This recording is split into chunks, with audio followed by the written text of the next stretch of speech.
And here's one of the most powerful secrets of the spiritual life that most people don't realize. Humility isn't just the taproot or foundation of all the other virtues. It actually repairs and heals any of the deficiencies in our other virtues. Now, how does that work exactly? Well, let me answer a question with a question. When does St. Paul say we are most powerful? Is it when we finally stop gossiping about other people? Is it when we finally stop wasting so much time in front of the TV? Is it when we finally grow enough in patience that Father's 10-minute homily only makes us a little antsy? Nope, nope, and nope. Our power has nothing to do with minor victories. We are most strong when we are weak.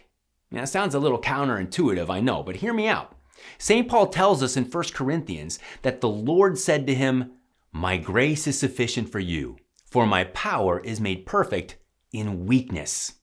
In other words, the Lord himself fills up the gap in our weakness. His grace makes up what we're lacking. Now, when you think about this, it's a total game changer. I mean, unless you're a long way down the spiritual road, it's a good bet you've got a sin or two that you're constantly confessing over and over when you head into the box.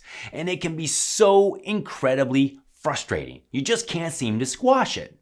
And when you show up at confession on Saturday in your parish, you're hoping that perhaps there's a visiting priest because it kills you to have to confess to your parish priest the same sins yet again. Am I wrong? But Christ is saying, listen, you're weak. Accept it. You can't do it on your own. But if you humbly give it over to me, I'll take care of it for you. I'll replace your weakness with my strength and power. I'll fill you up with myself. And when we accept this amazing offer in humility, it supercharges our spiritual life. That's why Paul says, "I will all the more gladly boast of my weakness, that the power of Christ may rest upon me. For the sake of Christ, then, I am content with weaknesses, insults, hardships, persecutions, and calamities. For when I am weak, then I am strong."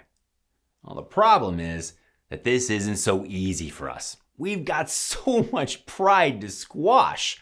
But that's why the grace of humility is the greatest of all.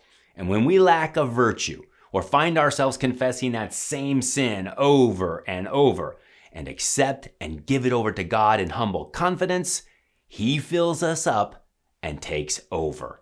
He goes about perfecting us. He heals the defect because He Himself replaces it. Remember, we become more perfect by filling up with Christ. What this means is that no matter what you struggle with, no matter what virtue you lack, no matter what bad habits that have been damaging you for years, you can have confidence that giving it all over to God in humility is like a powerful antibiotic that heals and perfects our spirit. That's why St. Paul declares in 2 Corinthians 12:9 that he will gladly boast of his weaknesses, that the power of Christ may rest upon him. So, like St. Paul, let's not beat ourselves up over our weakness. Let's give it over to Christ in full humility, secure in the knowledge that if we die to ourselves, we'll live forever with Him. God bless you.